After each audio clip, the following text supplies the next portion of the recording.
Suyo na lang po. Ilan po? Isa lang?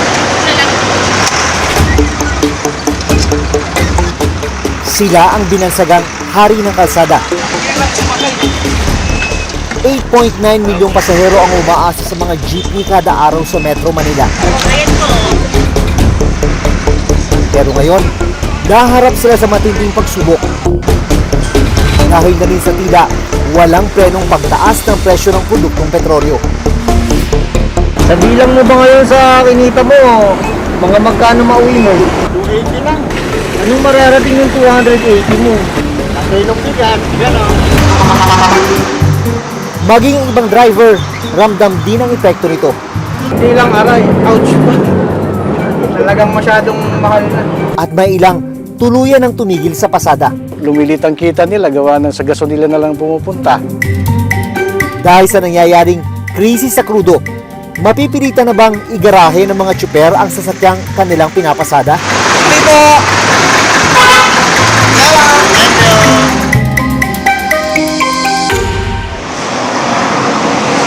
Sa Philcoa, Quezon City, inabutan naming inililigpit ni Mang Francis Manuyag, 63 years old, ang kanyang una at kumot. Sa loob ng 5 taon, ang jeepney na ito ang nagsisilbi niyang tulugan. Pagpatak ng alas 3 ng umaga, naghahanda siya para sa pasada. Dito po sa pinaparadaan, 3:30 pa lang, andito na kami. Para makauna ka sa pila. Bago mamasada, kailangan muna niyang magpakarga ng diesel. Ang budget para ngayong araw, 500 pesos. Pagka noon palagi kong nakakarga ng marami, mga 500 pero napupuno siya. Ngayon, wala eh. Biyahing Philcoa, Pantranco, Quezon City ang kanyang ruta.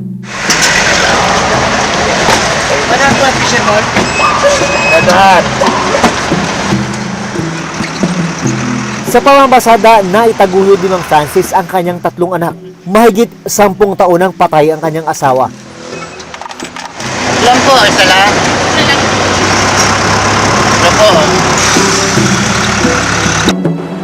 Sa isang gas station dito sa Commonwealth Avenue, Quezon City, may makikita mga jeepney nakapila. Nagsisilbi rin kasi itong terminal nila. At isa sa pumipila rito, si Francis Manuyag, na 4 na dekada na itong ginagawa bilang jeepney driver. Yung mga anak ko, wala naman din kasing anak ko yung iba eh, kaya tinutulungan ko sila. Tumutulong ka pa sa mga anak mo niyang lagay na yan? Oo, totoo ko yun. Ang magulang kasi hindi matitiis ang anak eh. Pero kakarampot na yung kita mo, paano ka pa tutulong? Sinesave ko lang na walang bisyo. Wala munang mga happy-happy, wala muna yan. Trabaho muna.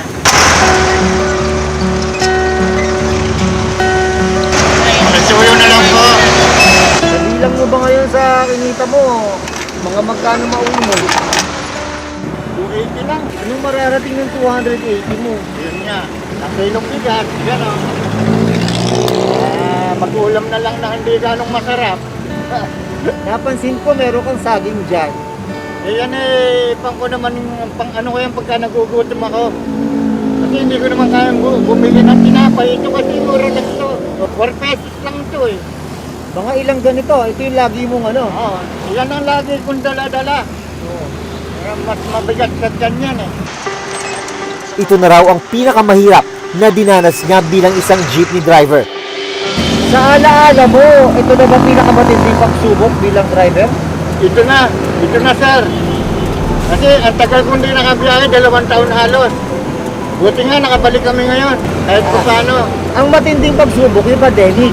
Ayun o, talaga naman. Pagkatapos ng pandemic, hindi kayo nakabiyahe, di ba, nung pandemic? Hindi. Nung nakabiyahe kayo, ito ang sumalubong sa inyo. Ayun naman, yung pagtaas naman. Pagtaas ng kuruso. Paano pa kaya pa naging 100 kada litro? Eh, sa palagay ko, mapipilitan pa rin eh. Kasi, sir, wala kami alam na anak buhay kundi ito lang. Saka sa edad ko na ito, wala nang tatanggap sa akin eh.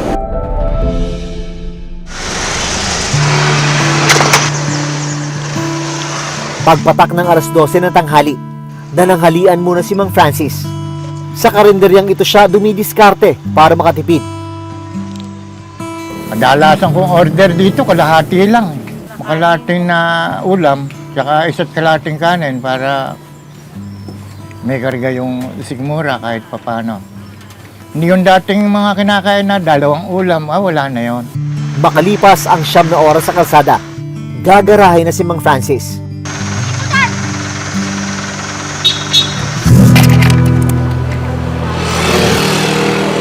Eleven. 1-1. 1-1? 1-1 lang? 1-1 yan.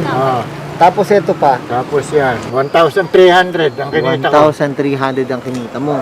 Boundary mo magkano? 300. Yung crudo malaki,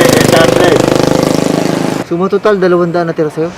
Ang halos maghapon na hirap sa pamamasada, kapalit lang ay 200 piso. Kung si Mang Francis makakapahinga na, ang jeepney driver naman na si Joel Lopez, 43 years old, nasa kalsada pa rin kahit 15 oras na siyang namamasada.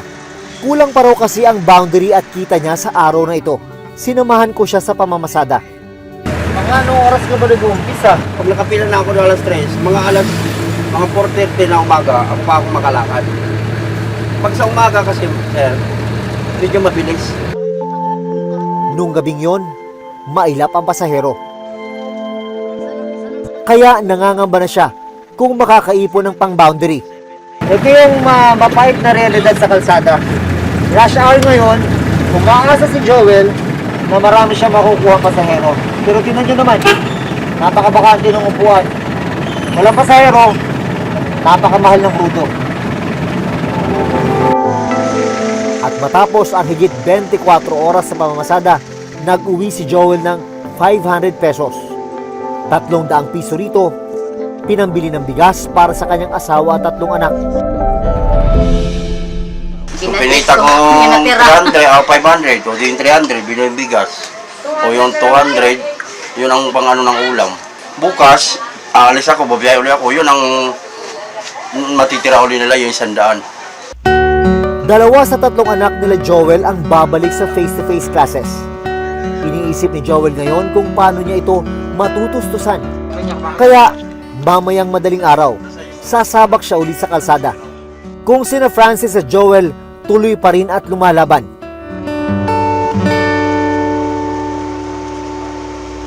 Ang ilang driver ng kumpanyang ito, nagdesisyong tumigil na muna sa pamamasada. Bago mag-pandemic, lahat ng naka-register dyan lumalabas.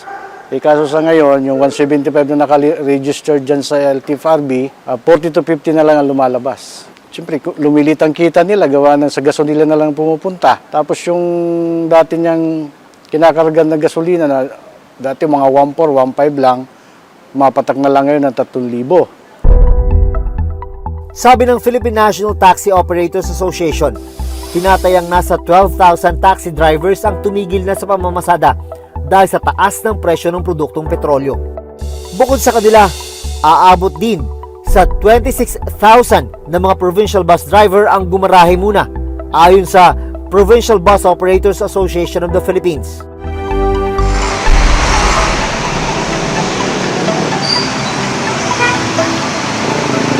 Nangangamba rin ang bus driver ni si Carlos Rusen, 32 years old, sa posibilidad na tumigil muna sa pamamasada ang kanilang operator.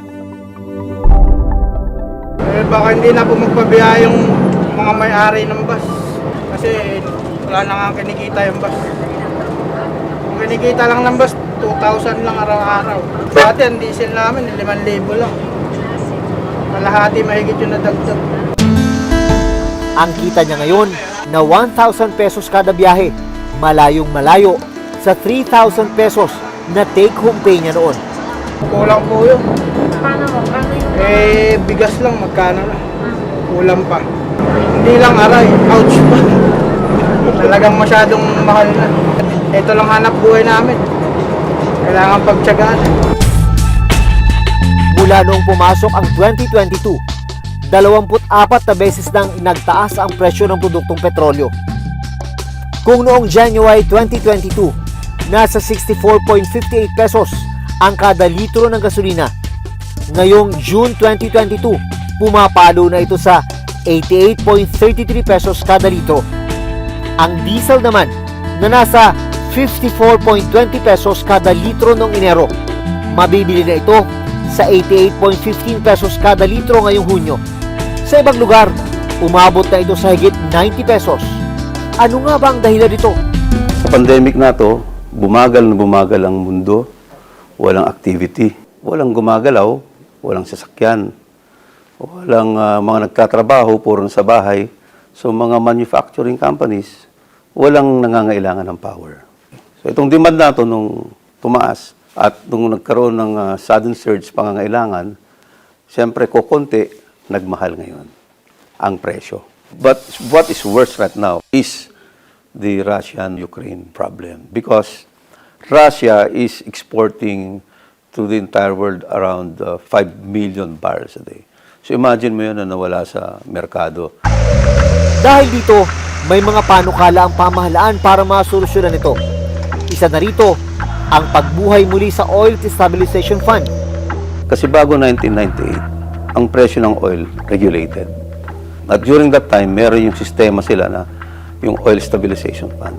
Pag tumaas, kinukuha nila dito yung pondo para i-cover at babayaran nila sa mga oil suppliers. Hindi ang tao ang nagbabayad. Pero ayon sa Philippine Institute for Development Studies, ang pagpapatuloy ng fuel subsidy para sa mga pinakaapektadong sektor ang mas mainam na solusyon sa ngayon. Sa lahat ng sektor na gumagamit ng oil, 59% ang transport sector. Sa ngayon, ang pinaka-effective para sa akin na pagtugon dito ay targeted relief sa pamamagitan ng mga pantawid na subsidiya at saka yung tinatawag nating ayuda. Ang maganda sana, mas pabilisin pa ang pamimigay nito, ang pagdidistribute at mas malawak pa, i-expand pa at mas generous sana ang amount. At tayo ay nag-shift towards a fuel subsidy system which is being implemented by the Land Transportation Regulatory Body, okay, and LTFRB. Ramdam na ramdam ang epekto ng pagtaas ng presyo ng produktong petrolyo. Pero pinakaapektado ang mga taong nasa sektor ng transportasyon tulad ni na Francis, Joel at Carlos. At ngayong wala pa rin kasiguruhan kung huhupa ang pagtaas ng presyo. Sana naman daw ay matulungan sila para malampasan nila ang krisis na ito. Ako si Jun Veneracion at ito ang Reporter's Notebook.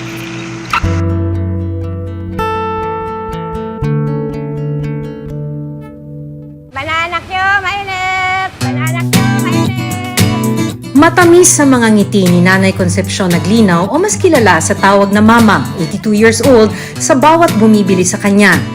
Kain na! Oo! Oh, sige!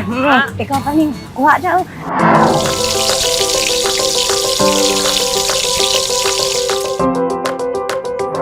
Bagay na bagay sa inilalako niyang Banana Q at Kamote Q.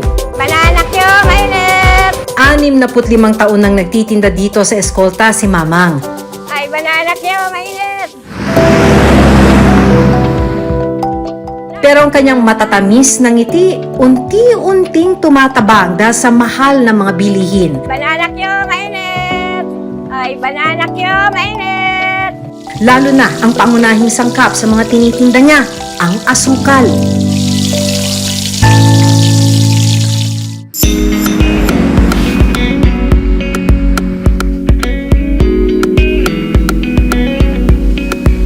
Alas 6 pa lang ng umaga, laman na ng kalsada si Mamang. Pupunta siya sa Divisoria sa Maynila para bumili ng mga sangkap sa tinda niyang Banana Q at Kamote Q. Ang dala niyang puhunan, 2,000 pesos.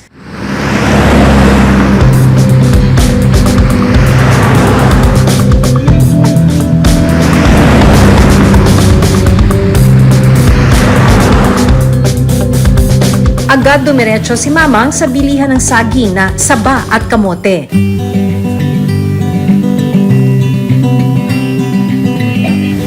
Sige, ilagay mo dyan. Mabili akot kamote. 1,200 pesos ang ginastos niya para rito. Ang iba pang kailangan niya tulad ng mantika, steak at gas sa pagluluto, aabot naman sa 440 pesos ang kabuang presyo. Pero ang isa raw sangkap na talagang naramdaman niya ang pagtaas ng presyo ay ang asukal. Kung noong 2020 o bago mag-pandemic, nasa 40 pesos ang kada kilo ng asukal, ngayon, doble na ito sa halagang 80 pesos. Noon mura pa, ngayon mahal na. Kinikita ko, medyo malaki-laki, kaya man mura pa. Ay ngayon, yung tubo mo napupunta sa mahalang bilihin. Pagkatapos mabili ang lahat ng kailangan, pumunta na si Mamang sa kanyang maliit na pwesto sa Escolta at sinimulan na niya ang pagluluto. Dahil sa patuloy na pagtaas ng mga bilihin, kinailangan ding magtaas ng presyo ng paninda ni Mamang. 12 lang isa ka-stick, nag-15, ngayon 20 na. O kahit na 20, parang kunti pa rin tubo. Hindi ko mapunta sa mahal na bilihin.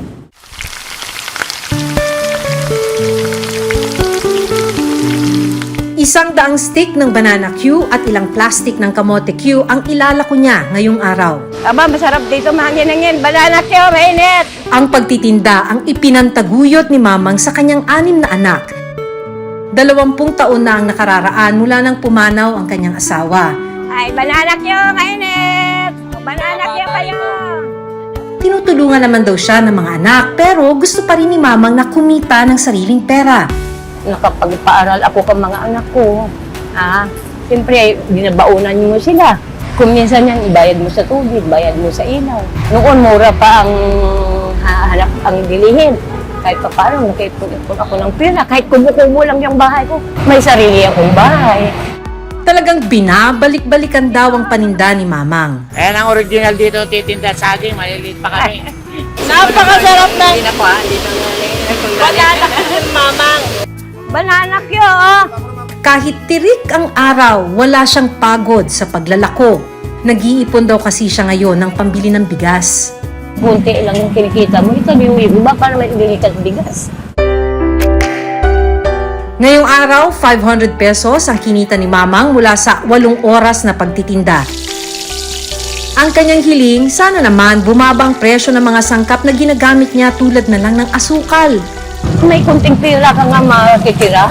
Hindi maubos sa pagkain, di ba? O, hindi ipon ka man kahit papaano. Susunod! Alam niyo ba na simula noong taong 1755, nag-export na tayo ng asukal sa iba't ibang mga bansa. Pero noong nakaraang taon, pansamantalang ipinahinto ang pag-export natin ng asukal. Ano nga ba ang dahilan nito at bakit patuloy ang pagtaas ng presyo ng asukal?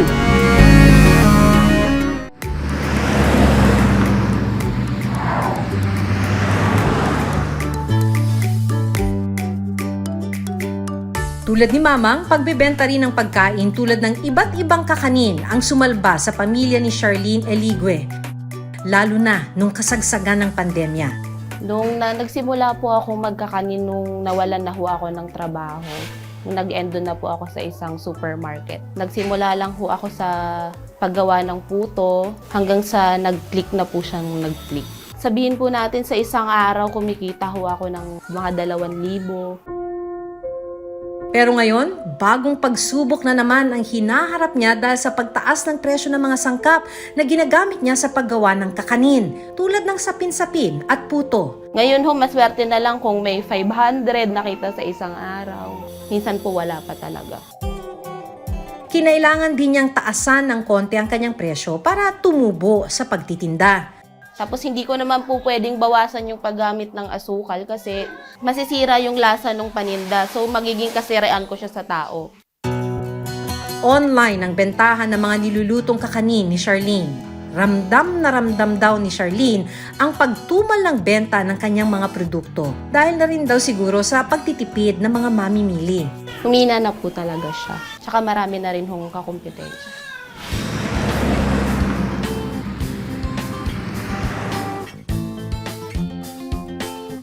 Asukal din ang isa sa mga pangunahing sangkap ng mga tinapay at pastries ng panederyang ito sa Quezon City. Bestseller daw nila dito ang ensaymada at mga cake.